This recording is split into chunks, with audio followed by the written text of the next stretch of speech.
오늘의 주요 뉴스입니다. 지난해 세계 잼버리 파행 이후 예산 삭감과 수시 배정, 적정성 검사 등으로 중단됐던 새만금 국제공항 건설이 재개됩니다. 국토부는 지난해 이미 입찰에 참여했던 업체들을 대상으로 설계 심의를 진행해 사업자를 선정할 계획입니다. 다음 달 중순 사업자가 선정되면 실시 설계와 부지 매입 등을 마치고 내년 착공할 것으로 보입니다. 군산시립예술단에 많은 예산이 투입되고 있지만 공연 만족도는 높지 않다는 지적이 나오고 있습니다. 시의회는 공연의 객석 점유율이 절반가량에 그치고 단원의 기량을 제대로 평가하지 못해 공연의 질을 확보하지 못하고 있기 때문이라고 지적합니다. 반면 예술단 측은 문화와 예술의 공공성을 무시한 처사라고 반박하고 있습니다. 익산시가 노인층의 경제활동을 활성화하기 위한 국립통합형 노인 일자리센터 건립을 추진하고 있습니다. 익산을 체계적인 직업훈련과 취업 연계 등을 통합해 진행하는 노인 일자리 교육의 중심지로 만들자는 것입니다. 익산시가 전문가 세미나를 열고 국립일자리센터 건립의 타당성과 국가 예산 확보 전략 마련에 나섰습니다. 익산과 군산시의 재정 자립도와 재정 자주도가 감소세를 보이고 있습니다. 이들 지표의 감소 원인은 경기 침체로 지방 세입은 물론 국가가 지원하는 지방교부세의 대폭 감소 때문으로 분석되고 있습니다.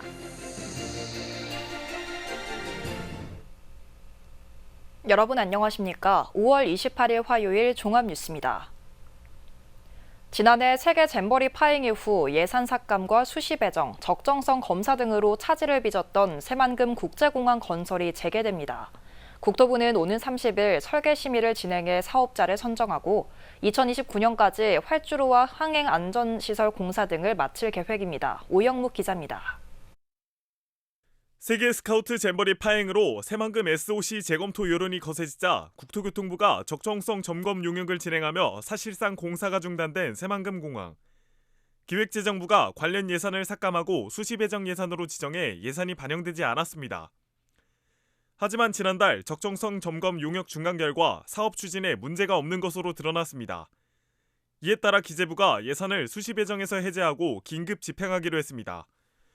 국토부는 오는 30일 새만금 국제공항 건설공사 일괄 입찰 심의를 진행해 활주로와 계류장, 항행안전시설 등 에어사이드 시설의 설계와 시공을 담당할 사업자 선정에 나섭니다. 심의는 지난해 3월 입찰에 참여한 현대건설과 DLENC, HJ증공업 등 3개 컨소시엄에 대해 공항과 토목시공, 건축 등 6개 분야에 대한 평가로 진행됩니다. 30, 31일 양일간 심의를 진행하게 되고 그 심의 끝나고 나서 한 1, 2주 정도 후에 아마 최종 발표가 될 겁니다. 선정된 업체는 6개월 동안 실시 설계와 환경 영향 평가, 토지 매입 등을 진행하고 내년 상반기 착공에 들어갈 계획입니다. 적격자가 선정이 되게 되면은 그 업체가 실시 설계를 6개월 동안 진행할 것이고 그 실시 설계 끝나고 나면은 인허가를 거쳐서 공사를 54개월간 진행하게 되는 거죠.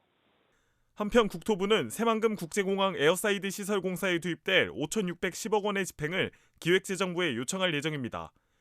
국토부가 새만금 국제공항 건설 사업자 선정에 나서 사업 추진이 본격화할 채비를 갖추고 있습니다. KCN 오형묵입니다. 군산시가 오는 2040년 도시기본계획 목표 인구를 27만 6천 명으로 대폭 낮췄습니다. 군산시는 2040년 도시기본계획을 전북 자치도에 제출했으며 오는 30일 심의가 진행될 예정입니다. 지난 2008년 수립한 2020년 기본계획 추정인구 45만 명을 이번 기본계획에서는 2040년 인구를 27만 6천 명으로 줄였습니다. 계획 면적은 새만금 지역이 제척되면서 952제곱킬로미터에서 667제곱킬로미터로 크게 축소됐습니다. 시내버스 업계의 임금 인상률을 결정하기 위한 지방노동조정위원회 조정회의가 오늘 오후 3시부터 열렸습니다. 한국노총 전북자동차노조에 따르면 조정회의를 통한 최종 협상이 결렬되면 내일 새벽 4시부터 파업에 들어가겠다는 계획입니다. 현재 사측은 2%의 임금 인상률을 제시하고 있고 노조는 물가 인상 등을 감안해 이보다 2배 이상인 4.48%의 인상이 필요하다고 맞서고 있어 조정회의가 결론이 나기까지는 오늘 자정을 넘길 것으로 예상됩니다. 도내 농가의 평균 소득이 처음으로 5천만 원대를 기록했습니다. 통계청에 따르면 지난해 도내 농가 평균 소득은 전년보다 16.9% 오른 5,017만 원입니다. 종류별로 보면 농업소득은 1,006만 원, 농업 외 소득은 1,706만 원, 공적보조금 등이 포함되는 이전 소득은 2,015만 원으로 집계됐습니다. 이처럼 농가소득이 오른 이유는 소득 장목의 다변화와 스마트화 등이 영향을 미친 것으로 분석됩니다. 군산시립예술단에 과도한 예산이 투입되고 있지만 공연 만족도는 미비하다는 지적이 나오고 있습니다. 시의회는 시민 관심도가 적고 단원의 기량을 평가하는 기준이 투명하지 못한 점도 개선돼야 한다고 주장하고 있는데요. 반면 예술단 측은 문화와 예술의 공공성을 무시한 처사라며 반박하고 있습니다. 모영숙 기자입니다. 군산시립예술단이 지난해 예술의 전당에 올린 공연은 17차례.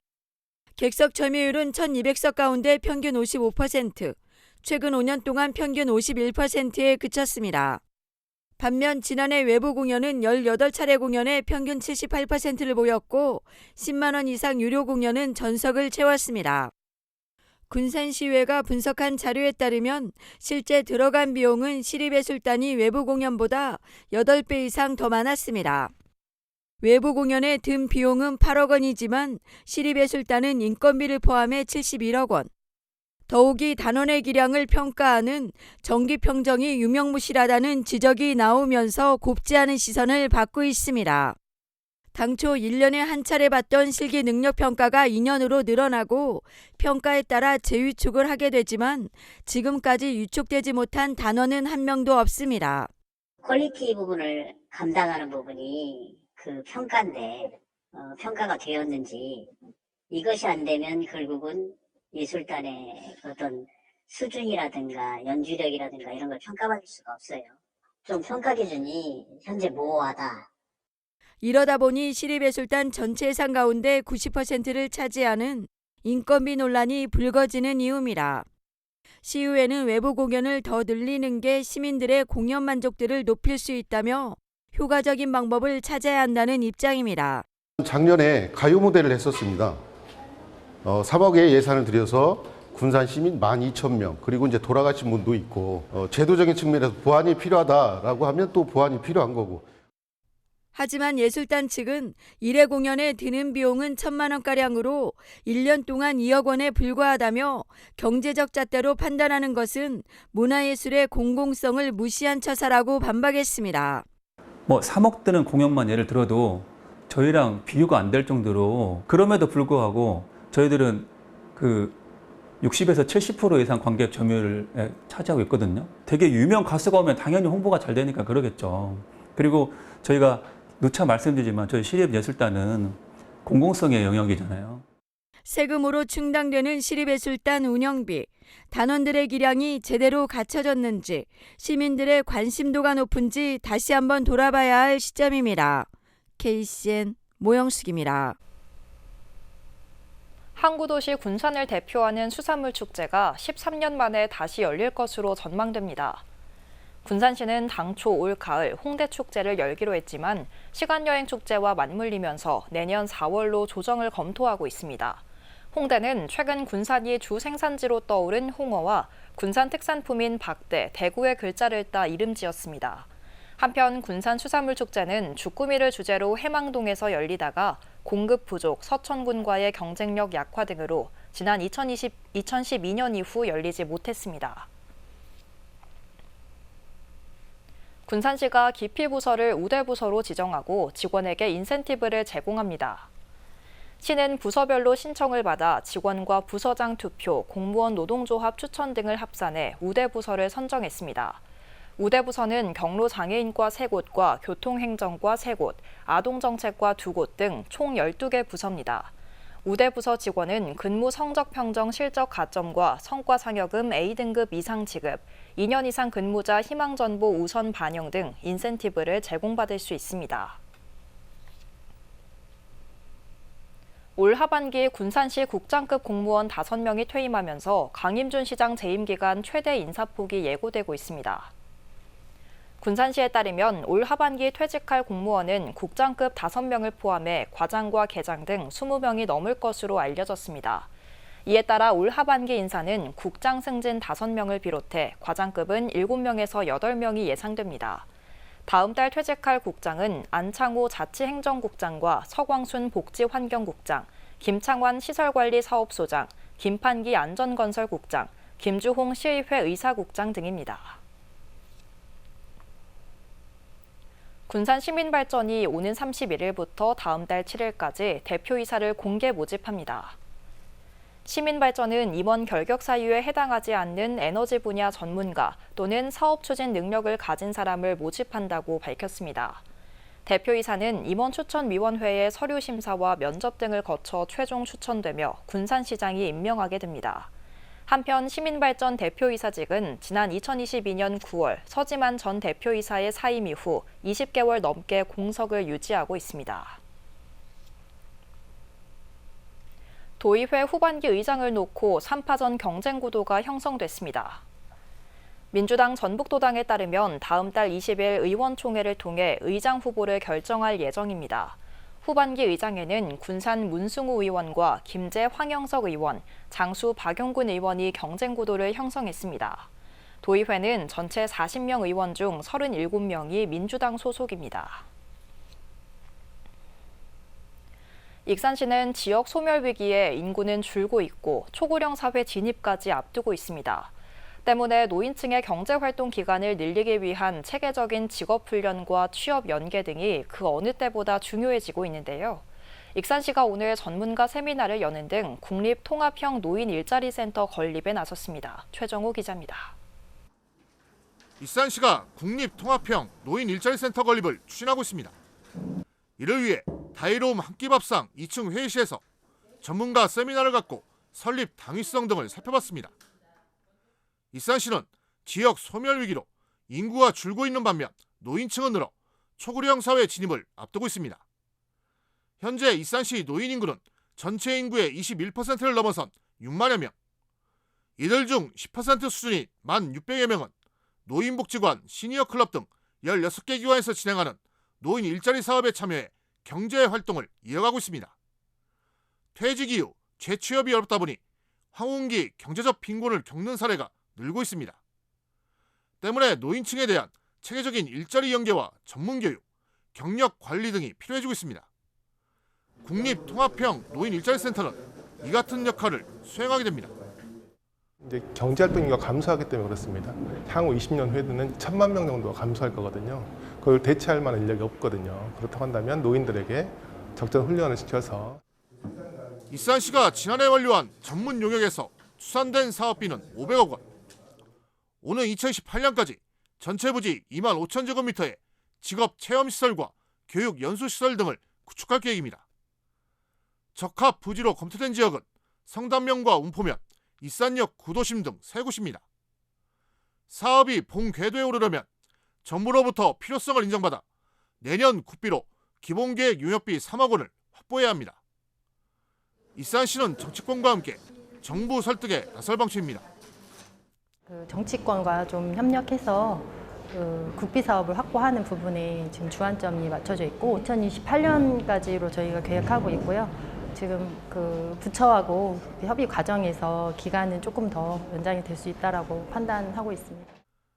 100세 시대를 맞았지만 아직까지 청년과 중장년 등에 초점이 맞춰진 직업교육과 취업 연계활동, 더 오래 경제활동을 이어나가려는 노인층의 일자리 욕구에 대응하기 위한 국립통합형 노인 일자리 센터가 익산에 만들어지게 될지 주목됩니다. KCN 추정호입니다. 군산시가 단시간 보육 서비스를 이용할 수 있는 시간제 보육을 확대합니다. 군산시는 오는 8월 시간제 보육 서비스를 제공할 수 있는 통합반 어린이집 2곳을 추가로 선정할 예정입니다. 시간제 보육은 시간당 5,000원으로 월 60시간까지 이용할 수 있습니다. 현재 군산에는 배델과 소룡, 행복이 가득한 수송 어린이집 3곳이 보육 서비스를 제공하고 있습니다. 원광대학교의 프리매드스쿨 운영안이 논란을 빚고 있습니다. 프리매드스쿨은 원광대가 지난 3월 교육부에 제출한 글로컬 30 혁신기획서에 담긴 운영안으로 입학생에게 일정한 자격과 시험을 거쳐 의생명 융합대학으로 전입할 수 있도록 하는 계획입니다. 운영안에 따르면 학생들은 기존 소속 전공의 학점과 영어 능력 등을 평가해 프리메드스쿨 전공 설계자로 선발되고 전공 과정을 마친 뒤 의과대 2학년으로 전입할 수 있습니다. 하지만 교수진 103명은 이러한 운영안이 학생을 유치하기 위한 꼼수라며 찬반 투표를 진행해 전원 반대 입장을 밝혔습니다. 이에 원광대학교는 오늘 프리메드스쿨 제도는 아이디어 차원에서 논의된 것이며 향후 추진할 계획이 없음을 밝혔습니다. 원광대가 국립국제교육원의 단기 해외교육봉사 운영대학에 선정됐습니다. 이에 따라 내년 1월 6일부터 한 달간 캄보디아 초등학교의 방과후 학교에 참여할 봉사단을 파견하게 됩니다. 봉사단은 원광대 재학생 등 20명으로 구성되며 캄보디아 학생들을 대상으로 다양한 교육 프로그램을 제공합니다. 새만금 수락갯벌에서 발견된 국가 적색 목록 위급 멸종 위기종인 양뿔사초에 대해 시민이 조사에 나섭니다. 새만금 신공항 백지화 공동행동은 오는 30일 조사에 참여할 시민과 함께 양뿔사초 자생 규모를 정확하게 파악할 예정입니다. 단체 측은 갯벌에서의 양뿔사초 자생은 국내에서 지금까지 보고된 적이 없어 정밀한 조사와 연구, 보전 논의가 필요하다고 보고 있습니다. 한편 새만금 생태시민조사단은 지난 12일 새만금의 대표 갯벌인 수라갯벌 탐사 중에 양뿔사초 100개체 이상을 발견했습니다. 익산과 군산 지역의 재정 자립도와 재정 자주도가 감소세를 보이고 있습니다. 두 지표의 감소 원인은 각각 적은 세입과 지방교부세 감소로 분석되고 있는데요. 특히 경기 침체로 지방교부세가 많이 감소돼 지자체가 어려움을 겪고 있습니다. 김은서 기자입니다. 재원조달면에서 자립 정도를 나타내는 재정자립도. 익산시와 군산시의 재정자립도가 줄어들고 있는 것으로 나타났습니다. 행정안전부에 따르면 익산시 재정자립도는 2020년 16.78%에서 올해 14.73%로 감소했습니다. 연평균 3.21%씩 줄어들었습니다. 군산시는 2020년 18.74%에서 올해 16.11%까지 감소했습니다. 연평균 3.71%씩 줄어들었습니다. 지방세와 세외 수입으로 산출되는 재정자립도를 올리기 위해서는 큰 폭의 세원을 찾거나 많은 인구 유입과 기업 유치가 필요한 상황입니다. 재정 자립도 감소와 함께 재정 운영의 자율성을 나타내는 재정 자주도도 줄어들고 있습니다. 재정 자주도에는 지방교부세와 조정교부금도 포함돼 전반적인 재정 현황을 파악할 수 있습니다. 재정 자주도를 살펴보면 익산시는 2020년 54.94%에서 올해 49.88%까지 감소했습니다. 연평균 2.39%씩 줄고 있습니다. 그리고 군산시는 2020년 56.20%에서 올해 52.73%까지 감소했습니다. 연평균 1.58%씩 줄고 있습니다. 재정 자주도가 감소한 이유는 지방교부세가 크게 줄어들었기 때문으로 분석되고 있습니다. 올해 예산안과 전년도 본예산에 비교했을 때 익산시 지방교부세는 4.29%, 군산시 지방교부세는 6.1% 감소했습니다. 재정 자주도가 낮아지게 되면 국가재정을 통해 스스로 집행하는 정책 사업들이 줄어들게 됩니다. 스스로 결정해서 집행할 수 있는 정책 사업들이 이제 줄어들게 되면서 지방자치에 대한 질들이 낮아지게 될 수밖에 없다. 지방교부세를 늘리기 위해서는 경제 활성화로 국세가 증가하고 수도권 중심의 지방재정제도가 개선돼야 합니다. 그리고 전북특별자치도가 출범한 만큼 재정 특례가 마련된다면 지역 경제에 숨통을 틀 수 있다는 목소리도 나오고 있습니다. 특별자치도가 출범을 해서 여러 가지 행정 특례랄지 조직 특례가 만들어지긴 했지만 재정과 관련한 재정 특례를 확보하지 못해서 현재 상황에서는 특별자치도가 출범했음에도 재정과 관련한 예산 증가랄지 이런 부분들에 대한 것을 기대할 수 있는 상황이 아니다. 경기가 침체되면서 지자체의 재정도 어려워지고 있습니다. KCN 김은서입니다. 익산과 군산의 제22대 총선 선거 비용은 신영대 당선인이 가장 많이 지출한 것으로 집계됐습니다. 전북자치도 선관위가 오늘 발표한 선거 비용 집계 결과를 보면 군산 김제 부안갑 신영대 당선인은 2억 4,900여만 원입니다. 또 군산 김제 부안을 이원택 당선인은 2억 1,900여만 원입니다. 익산갑 이춘석 당선인은 1억 3,600여만 원을, 익산을 한병도 당선인은 1억 6,900여만 원을 사용했습니다. 한편 도내에서는 정읍 고창 윤준병 당선인이 2억 7,300여만 원으로 가장 많은 선거 비용을 썼습니다. 익산시가 초등학생들에게 농업, 농촌을 알리기 위해 스쿨팜을 운영합니다. 시는 올해 9,600만 원을 투입해 1위 고현초, 1위 동북초 등 12개 학교에서 스쿨팜을 운영한다고 밝혔습니다. 학생들은 스쿨팜에서 직접 농작물 식재부터 재배, 수확, 음식 조리까지의 체험을 할 수 있습니다. 또 텃밭 상자를 이용해 전통 방식의 벼 수확 등도 진행할 예정입니다. 지난달 도내 수출이 1년 전보다 크게 줄어든 것으로 나타났습니다. 한국무역협회 전북본부에 따르면 지난달 도내 수출은 1년 전보다 18.1% 감소한 5억 7,061만 달러를 기록하며 부진을 보였습니다. 수입은 4.4% 감소한 4억 7,516만 달러, 무역 수지는 9,545만 달러의 흑자를 냈습니다. 도내 10대 수출품 가운데 7개 품목이 감소했으며 정밀 화학 원료는 49.9%가 줄었습니다. 식품 기업이 활용할 수 있는 온라인 정보 플랫폼이 본격적인 운영에 들어갔습니다. 한국식품산업클러스터진흥원은 푸드 이음과 디지털 식품 정보 플랫폼이 구축돼 관련 서비스 제공을 시작했다고 밝혔습니다. 푸드 이음은 식품 특허와 논문, 통계, 기업 정보, 소재 공급 농가 등 비즈니스 창출이 가능한 다양한 정보를 제공합니다. 또 디지털 식품 정보 플랫폼은 시설 장비 사용 신청과 시험 분석 의뢰, 전문가 신청 등이 가능합니다. 계속해서 전북권 뉴스입니다. 갑질 의혹으로 구설에 올라 사표를 냈던 도청 간부 공무원이 일주일 만에 사직을 철회했습니다. 전북도에 따르면 사직서를 내 수리됐던 A 간부가 최근 사직 철회서를 제출하고 연차 휴가를 냈습니다. A 간부가 사직을 철회하고 복귀하게 되면서 감사위원회가 직권으로 사안의 진상을 밝힐 가능성이 커졌습니다. 한편 앞서 A 간부는 가정사로 연차 휴가를 쓰려는 후배 공무원의 권리를 제한하고 막말했다는 의혹에 휩싸였습니다. 비판 기사를 쓰겠다고 공무원들을 협박해 광고비 수천만 원을 받아 챙긴 혐의로 법정에선 도내 한 인터넷 신문 발행인이 실형을 선고받았습니다. 전주지법 형사 3단독은 공갈 등 혐의로 기소된 A씨에게 징역 1년을 선고하고 법정 구속했습니다. 재판부는 언론인 지위를 이용해 공갈과 강요 등을 한 것은 직업 윤리에 비춰볼 때 죄질이 나쁘다며 사익을 위한 행위를 하면서도 범행을 인정하지 않은 점 등을 고려했다고 설명했습니다. 한편 A씨는 한 협회 사무처장으로 지내며 협회 돈을 자신의 변호사 비용으로써 업무상 횡령 혐의도 받고 있습니다.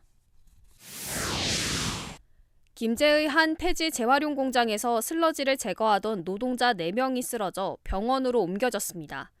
27일 오후 3시 10분쯤 김제시 오정동의 한 폐지 재활용 공장에서 슬러지 제거 기계의 맨홀 뚜껑을 열던 40대 남성이 쓰러졌고 함께 작업하던 동료 3명도 어지러움과 구토 등의 증상을 보여 병원으로 이송됐습니다. 경찰과 소방당국은 이들이 맨홀 뚜껑을 열다 악취에 쓰러진 것으로 보고 정확한 사고 원인을 조사하고 있습니다. 지금까지 전북권 뉴스 김은서입니다. 2024 군산 아마추어 e스포츠 대회가 오는 7월 13일 월명체육관에서 열립니다. 대회는 76개 팀이 AOS와 FPS 등 4개 분야에서 5인 팀전과 학교 대항전, 개인전 등을 진행합니다. 또 게임 유튜버 사인회와 드론 경기, VR 게임 등 다양한 체험 프로그램이 마련됩니다. 군산시는 다음 달 8일부터 23일까지 온라인 예선과 대회 당일 현장 접수를 통해 참가팀을 모집합니다. 익산시가 함여읍, 용안면, 중앙동, 신동, 삼성동 등 5개 읍면동 주민자치회 위원을 모집합니다. 모집 대상은 공고일 기준 만 19세 이상으로 해당 읍면동에 주민등록이 돼 있거나 사업장 주소를 두고 있는 사람, 해당 읍면동에 소재한 학교, 기관, 단체 임직원 중 하나에 해당하면 신청 가능합니다. 신청 희망자는 내일부터 다음 달 11일까지 행정복지센터에 방문해 신청하면 됩니다. 위원은 6월 선정되면 2년의 임기 동안 다양한 자치 활동을 하게 됩니다. 군산시의회 올해 첫 정례회가 다음 달 10일 열립니다. 군산시의회는 다음 달 10일부터 20일까지 11일 동안 정례회를 열고 군산시가 제출한 추가 경정 예산안과 안건을 심의합니다. 이번 정례회에서는 시의회 지방공무원 복무조례 일부 개정 조례안 등 모두 22건의 조례안이 다뤄질 예정입니다. 또 예산안 1건과 기금 운영 계획 변경안 1건, 동의안 5건, 승인안 2건 등이 상정됐습니다. 다음은 우리 동네 소식입니다.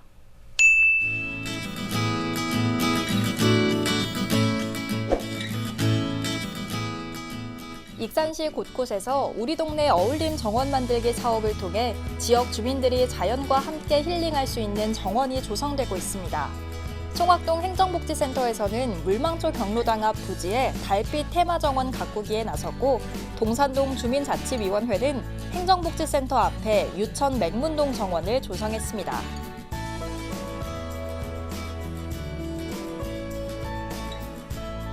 군산시 개정동은 관내 취약계층의 가정용 구급상자를 지원했습니다. 이번에 지원한 구급상자는 2024년도 시민참여 예산 건강드림 취약계층 구급상자 지원 사업으로 추진됐는데요.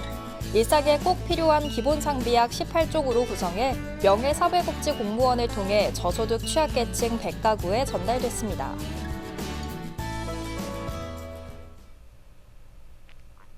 이어서 내일의 날씨입니다.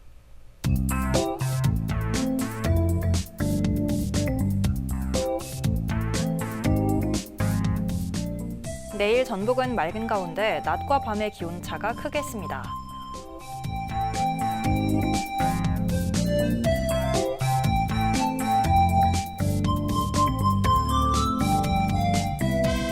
기온은 9도에서 28도 사이의 분포를 보이겠습니다.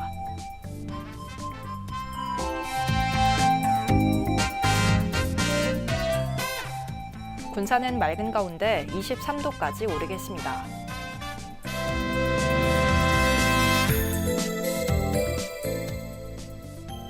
익산도 맑고 최고 26도까지 오르겠습니다.